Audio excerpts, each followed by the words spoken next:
Hey everyone, कैसे हैं आप सब। होप आप सभी की प्रैक्टिस अच्छी चल रही होगी। मेरा नाम है रिया भारद्वाज और आप सभी का स्वागत है अपने channel memory point maths with रियादी में।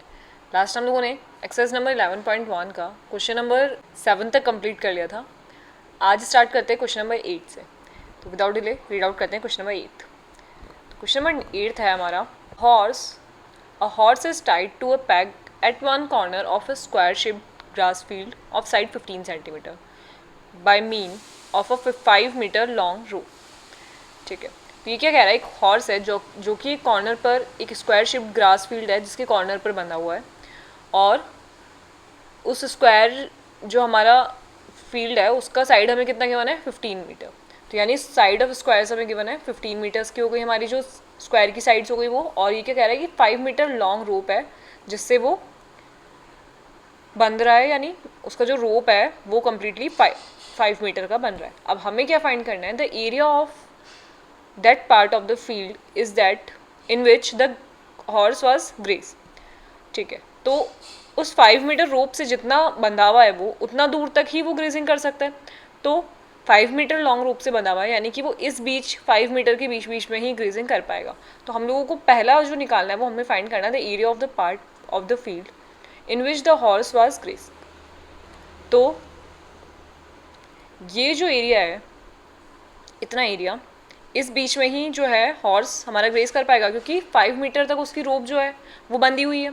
तो 5 मीटर से ज़्यादा दूर तो वो जा ही नहीं पाएगा, है ना। तो वो उस बीच के अंदर अंदर ही ग्रेजिंग कर पाएगा, यानी ये वाला जो एरिया है सिर्फ इतने एरिया में ही वो ग्रेजिंग कर पाएगा। पहला हम लोगों को ये क्वेश्चन फाइंड करना है। यानी अब अगर आप ध्यान से देखें तो ये जो एरिया बन रहा है इसमें इसकी जो रोप है वो है हमारी 5 मीटर की। यानी अगर मैं ये रोप को बिल्कुल स्ट्रेट करूँ तो ये रोप हमारी बन रही है 5 मीटर की, है ना। और स्क्वायर की जो साइड्स हैं वो 15 मीटर हमें गिवन है, यानी ये जो साइड है ये पूरी बन गई 15 मीटर। अब अगर आप ध्यान से देखें तो इसका जो ग्रेजिंग एरिया है वो यहाँ से बंधा हुआ है। तो अगर हमने इसको किसी पॉइंट पे बांधा हुआ है इसका मतलब ये इस पूरे एरिया में राउंड कर सकता है ना। अगर उसको मैंने मिड में बांध रखा है तो ये इस पूरे एरिया में राउंड कर सकता है। बस वो एक स्क्वायर शेप फील्ड में है तो वो यहीं रहेगा, इसी फील्ड के अंदर रहेगा। तो क्या अगर हम इसको ध्यान से देखें तो ये 5 मीटर जो है ये हमारे एक सर्कल का रेडियस बन रहा है। और अगर मैं इस पार्ट को ध्यान से देखूँ जितने में वो ग्रेज कर पा रहा है तो ये पार्ट हमारा एक सेक्टर की तरह बन रहा है। ये वाला पार्ट बन रहा है किसी सेक्टर की तरीके से। तो सेक्टर में हम लोगों को क्या चाहिए, रेडियस और एंगल। तो एंगल अगर हम देखूँ तो ये एक क्वाड्रेंट बन जाएगा, है ना, क्वाड्रेंट बन जाएगा। एक क्वाड्रेंट ये, एक क्वाड्रेंट ये, 4 क्वाड्रेंट, तो ये 90 डिग्री एंगल बन जाएगा। तो 90 डिग्री एंगल पे और 5 मीटर रेडियस मुझे पता है तो क्या मैं area of sector easily find कर सकती हूँ। ठीक है, क्लियर हुआ किस तरीके से निकालना है। तो चलिए एरिया ऑफ सेक्टर फाइंड करते हैं, कितने एरिया में वो ग्रेस कर सकता है। वो हो गया हमारा एरिया ऑफ सेक्टर। तो इसको इरेज कर देती हूँ, ये सिर्फ समझाने के लिए था।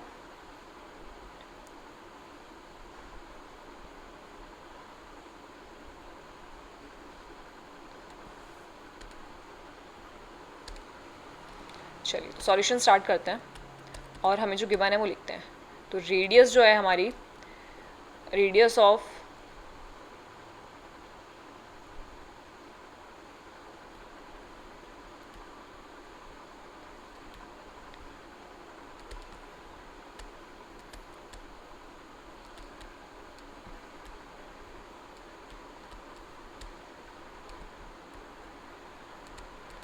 ये हमें गिवन है 5 मीटर, है ना। और थीटा जो है वो हमारा हो जाएगा 90 डिग्री। क्यों जाएगा वो समझ में आया, क्योंकि यहाँ पर एक क्वाड्रेंट बन रहा है। तो इस एरिया को हम दे देते हैं पॉइंट AOB। तो एरिया ऑफ AOB हमारा बन जाएगा एरिया ऑफ सेक्टर। और एरिया ऑफ सेक्टर हमारा क्या होता है, theta upon 360 into pi r square. अब थीटा हमारा 90 और आर हमारा 5, तो ये मुझे मिल जाएगा 90 अपॉन 360 इंटू पाई की वैल्यू हमें कितनी लेनी है, 3.14, और रेडियस है हमारी 5 इंटू 5। तो ये हो गया क्रॉस, ये कितने टाइम्स, 4 टाइम्स। तो इसको जब हमने सॉल्व करा 3.14 इंटू 25/4, तो मुझे अप्रॉक्स वैल्यू देखने को मिल रही है 19.625 मीटर स्क्वायर।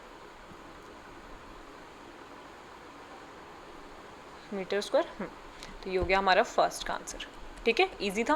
तो ग्रेजिंग एरिया समझ में आया उसका कितना हुआ, जितनी मीटर उसकी रोप है वो हमारी रेडियस बन जाएगी, और एंगल हमारा फर्स्ट एक क्वाड्रेंट बन रहा है तो 90 डिग्री एंगल देखने को मिलेगा, उसके अकॉर्डिंग हमने एरिया ऑफ सेक्टर फाइंड कर लिया। अब सेकंड क्वेश्चन हमारा क्या है इसमें, the increase in the grazing area if the rope was 10 metre long instead of 5 metre. अच्छा, अगर हमारा जो रोप है वो 5 मीटर की जगह पर 10 मीटर हो जाए तो उसका ग्रेजिंग एरिया जो है वो कितना इंक्रीज हो जाएगा, वो हमें फाइंड करना है। तो अब पहले 5 मीटर है, अगर 5 मीटर और इंक्रीज हो गया यानी 10 मीटर हो गया यहाँ तक का एरिया, अगर हम देखें मैं इस रोप को 5 मीटर और बढ़ा दूँ तो ये बन जाएगा 10 मीटर का एरिया, तो वो अप्रॉक्स इतना ग्रेज कर पाएगा, इतना एरिया ग्रेज कर पाएगा, है ना।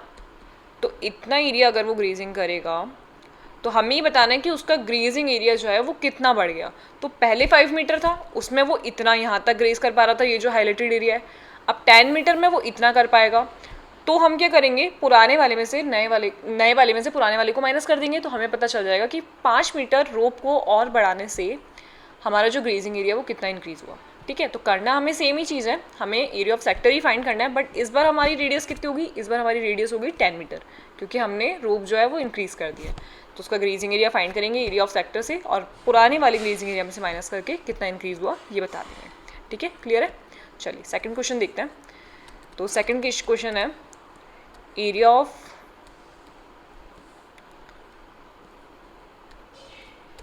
Of sector when r is equals to 10 metre. ठीक है, तो थीटा तो हमारा 90 डिग्री रहेगा, क्योंकि ये जो साइड है ये हमारी 15 मीटर की है, तो 15 मीटर के अंडर में ही आ रहा है 10 मीटर, तो रहेगा तो 10 मीटर तक ही, है ना। तो ये हो गया 90 डिग्री। चलिए, तो एरिया ऑफ सेक्टर हम जानते हैं क्या होता है हमारा,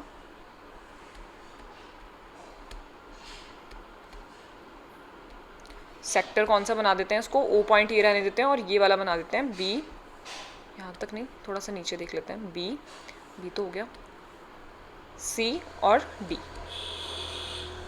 तो ओ सी डी ये हो जाएगा हमारा pi r square into theta upon 360। तो थीटा तो वही रहेगा, आर जो है हमारी वो चेंज हो जाएगी, तो इसको दे देते हैं R2।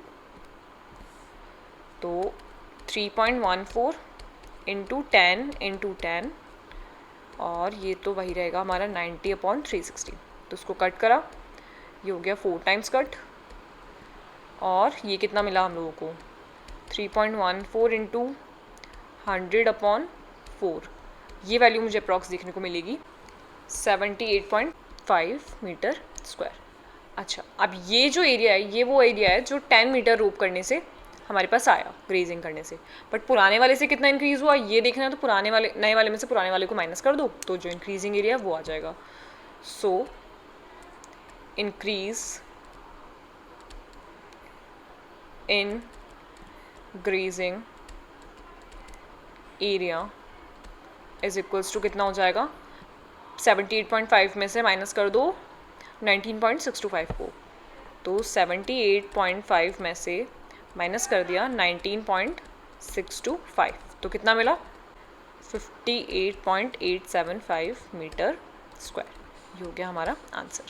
ठीक है, तो ये इंक्रीजिंग पार्ट आ गया, नए वाले पार्ट में से पुराने वाले पार्ट को माइनस कर दिया, तो जितना एरिया हमारा इंक्रीज हो गया वो हमें मिल चुका है।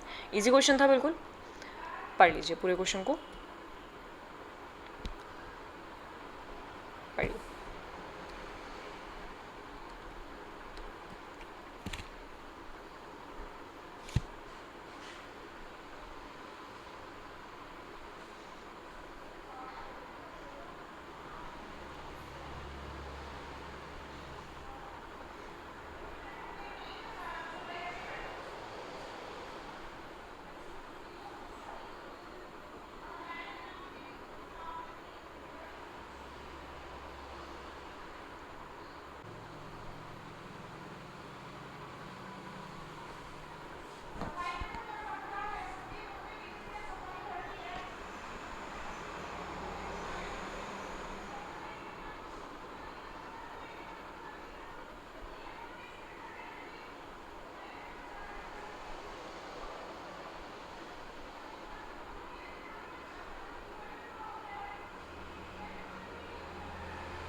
ठीक है, इजी क्वेश्चन था। नेक्स्ट क्वेश्चन रीड आउट करते हैं, क्वेश्चन नंबर 9। ये है हमारा क्वेश्चन नंबर 9। तो ये क्या कह रहा है, a brooch is made with silver wire in the form of a circle with diameter 35 mm. The wire is also used in making of 5 diameters which divides the circle into 10 equal sectors as shown in figure। ठीक है, ये figure हमें इसमें given है, इसमें 5 diameters मिल रहे हैं हमें। अगर आप देखें तो 1 2 3 4 5 है ना, दिख गए 5 डायमीटर्स दिखे, 1 2 3 4 और 5। ठीक है, ये 5 डायमीटर्स हमें इसमें गिवन है। एक ब्रॉच बनाया है सिल्वर वायर से, तो सिल्वर वायर का जो यूज़ है वो सर्कल में हुआ है और साथ में उसके जो 5 डायमीटर्स बनाए गए हैं उसमें हुआ है। तो ये जो हाईलाइटेड एरिया है, इस पूरे हाईलाइटेड एरिया के अंदर सिल्वर वायर का यूज़ किया गया, यानी सिल्वर वायर का इस सर्कल पे और जो 5 डायमीटर बने हैं उस पर। अब ये कह रहा है कि क्वेश्चन नंबर 1 क्या कह रहा है हमें इसका, कि the total length of silver wire required.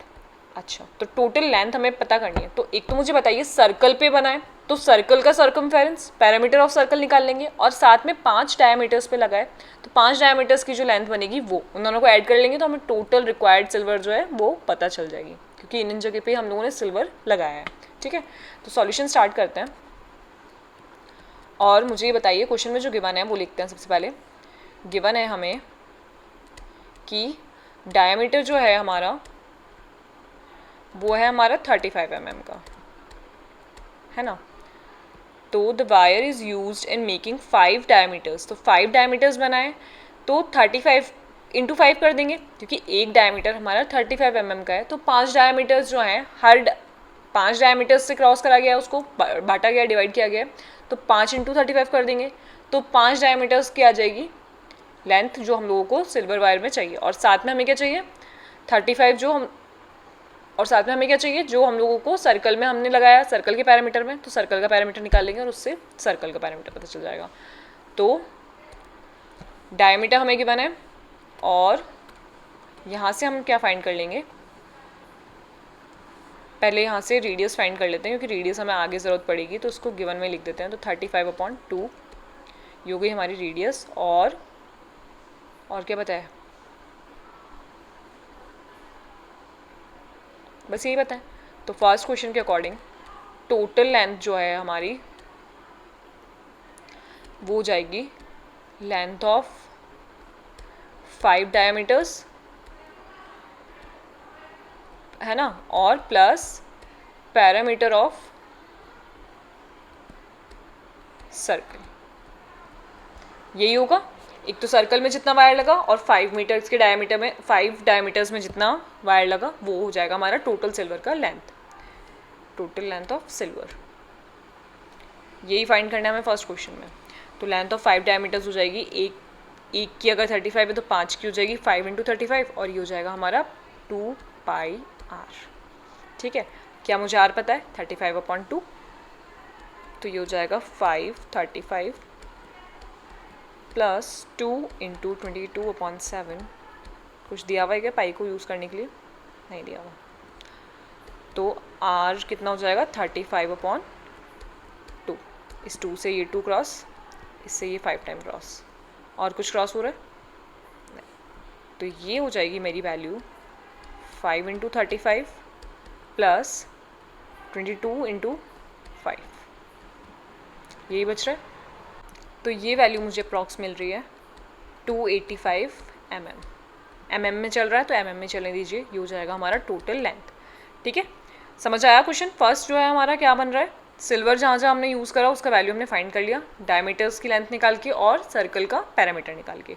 Area नहीं निकलेगा क्योंकि हम पूरा सर्कल जो है वो सिल्वर का नहीं बना रहे हैं, सिर्फ सर्कल की बाउंड्री जो है वो सर्कल वो बनेगा सिल्वर का, सिल्वर वायर उसमें यूज़ होगा।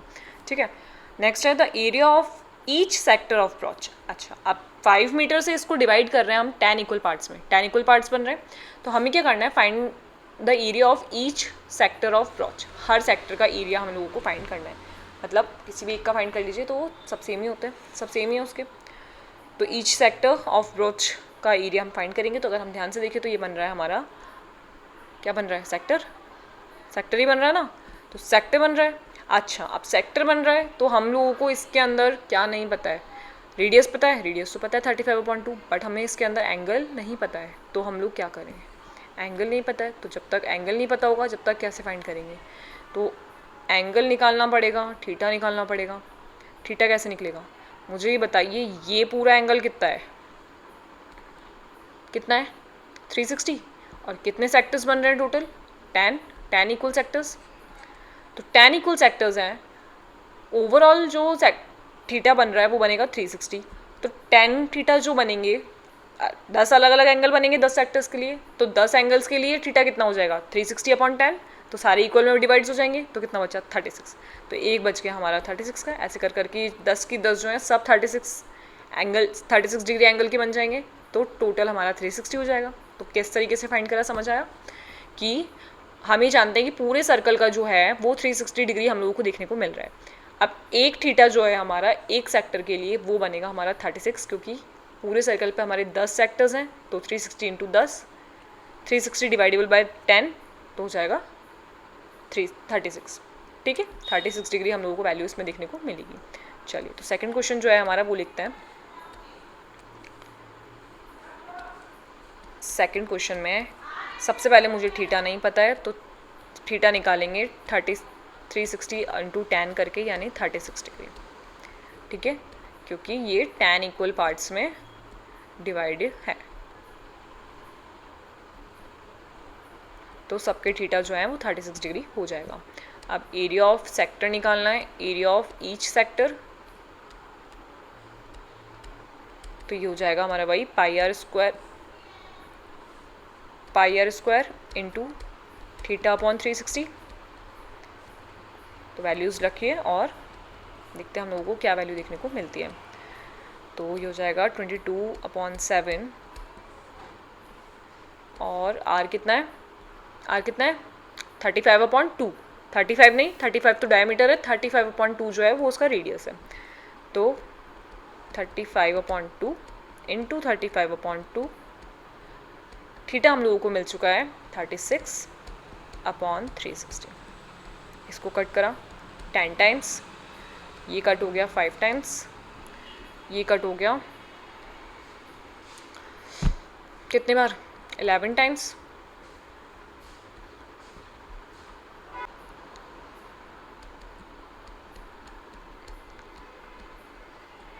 और अपॉन 4। ठीक है, तो ये वैल्यू मुझे कितनी मिली अप्रॉक्स 96.25 मीटर mm²। ठीक है, तो ये हो गया हमारा आंसर।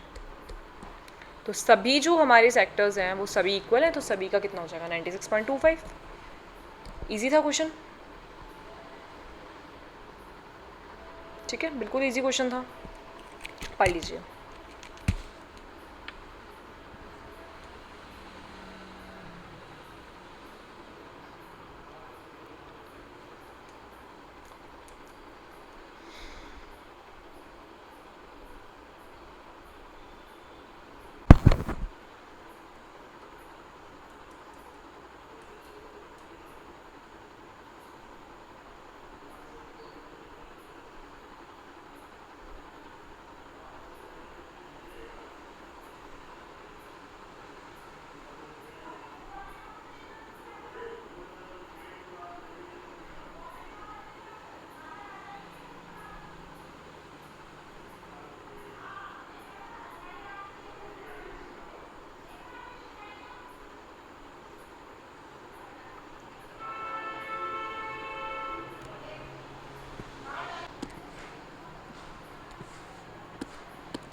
ठीक है, इजी क्वेश्चन है।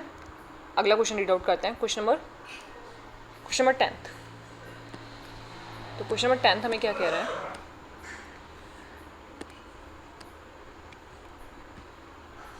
एन अम्ब्रेला हैज़ 8 ribs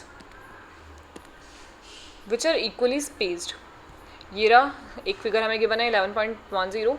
एक अम्ब्रेला है जिसके अंदर 8 रिब्स हैं, यानी ये आपको दिख रही होंगी 1 2 3 4 5 6 7 8 रिब्स बन रही हैं। तो अगर हम देखें तो इसमें जो रेडियस बन रहा है, ये जो सर्कल, एक तरीके से सर्कल ही दिख रहा है ये पूरा, है ना। अगर हम अम्ब्रेला को देखें नीचे से तो हम लोगों को एक सर्कल की तरह ही दिखाई देगा, जैसा कि ये दिखाई दे रहा है ये वाला फिगर। तो ये बन रहा है हमारा एक सर्कल जिसमें हमें 8 रिब्स देखने को मिल रही हैं। और इस सर्कल का हम लोगों को क्या दिया हुआ है, assuming umbrella to be flat circle of radius 45 centimetre. तो इसकी जो रेडियस है वो हमें गिवन है 45 सेंटीमीटर। अब 45 सेंटीमीटर रेडियस गिवन है, find the area between the 2 consecutive ribs. तो 2 कॉन्जिक्यूटिव रिब्स के बीच के हम लोगों को एरिया फाइंड करना है। तो एरिया क्या बन रहा है, एरिया ऑफ सेक्टर, यही तो बन रहा है, सेक्टर ही बन रहा है ना। अब सेम पहले वाले क्वेश्चन की तरह यहाँ भी हम लोगों को थीटा गिवन नहीं है।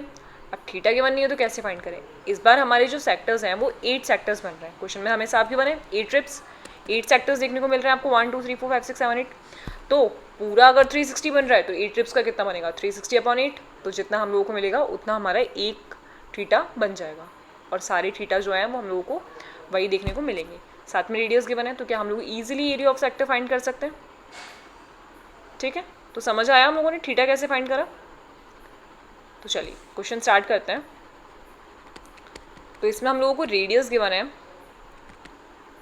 रेडियस है हमारे पास में 45 सेंटीमीटर, बट थीटा हमें गिवन नहीं है। तो थीटा हम निकाल सकते हैं 360 डिग्री अपॉन 8 करके, तो ये मिलेगी हमें 45 डिग्री। ठीक है, सो कट करा 45 डिग्री, यानी हर सेक्टर का जो थीटा हमें देखने को मिलेगा वो मिलेगा हमें 45 डिग्री का। अब रेडियस मिल चुका है, थीटा मिल चुका है, तो क्या एरिया ऑफ सेक्टर निकाल सकते हैं इजीली। तो एरिया ऑफ रिब्स या एरिया ऑफ सेक्टर, जिसको हम क्या कह रहे हैं, एरिया बिटवीन 2 कॉन्जुगेटिव रिब्स, ये कितना बनेगा हमारा, वही एरिया ऑफ सेक्टर का जो फॉर्मूला है हमारा, πr² into theta upon 360। Values लिखिए और देखते हैं क्या वैल्यू हमें देखने को मिल रही है। तो ये हो जाएगा 22/7 इंटू रेडियस हमारा कितना है 45 सेंटीमीटर। तो 45 इंटू 45 और थीटा हमारा बन रहा है 45 अपॉन 360 डिग्री। तो इसको जब हम सॉल्व करेंगे तो अप्रॉक्स ये वैल्यू हम लोगों को देखने को मिलेगी 795 सेंटीमीटर स्क्वायर। ये हो गया हमारा आंसर। बस इसको सॉल्व करना है, कैलकुलेशन करनी है और सॉल्व करना है। ठीक है, तो क्वेश्चन बिल्कुल इजी था, कुछ भी नहीं था क्वेश्चन में। बस थीटा हम लोगों को कैसे निकालना है वो मैंने आपको बता ही दिया कि अगर इस पूरे सर्कल का जो थीटा है हम लोगों को कितना देखने को मिलता है, एंगल 360। तो उसको अगर हमें 8 पार्ट्स में डिवाइड करना है तो 8 से कर दीजिए। ऊपर वाले क्वेश्चन में 10 पार्ट्स में डिवाइड करना था तो हमने 10 से डिवाइड कर दिया, तो हमें थीटा मिल जाएगा और फिर हम लोग ईजिली सेक्टर फाइंड कर सकते हैं। ठीक है, एक बार इस क्वेश्चन को पढ़ लीजिए और फिर अगर कुछ भी समझ में नहीं आया हो तो पूछ लीजिएगा। पढ़िए।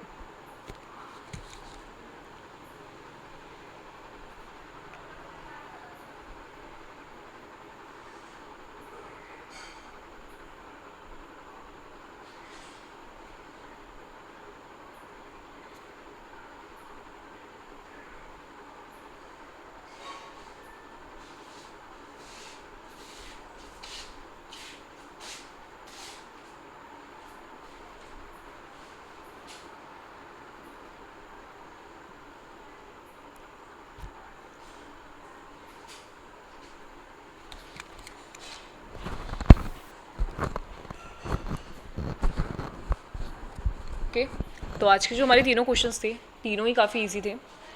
बस थोड़ा थोड़ा कुछ नया दिया हुआ होता है हर क्वेश्चन में, तो उसे बस समझना है और किस तरीके से हम सॉल्व करेंगे वो दिखना है। खुद से एक बार तीनों क्वेश्चंस की प्रैक्टिस अच्छे से कर लीजिएगा। आगे के जो क्वेश्चंस हैं वो अगले लेक्चर में करते हैं। क्लास को लाइक और शेयर करना बिल्कुल मत भूलिएगा। मिलते हैं अगले लेक्चर में, जब तक के लिए प्रैक्टिस कीजिए। बाय।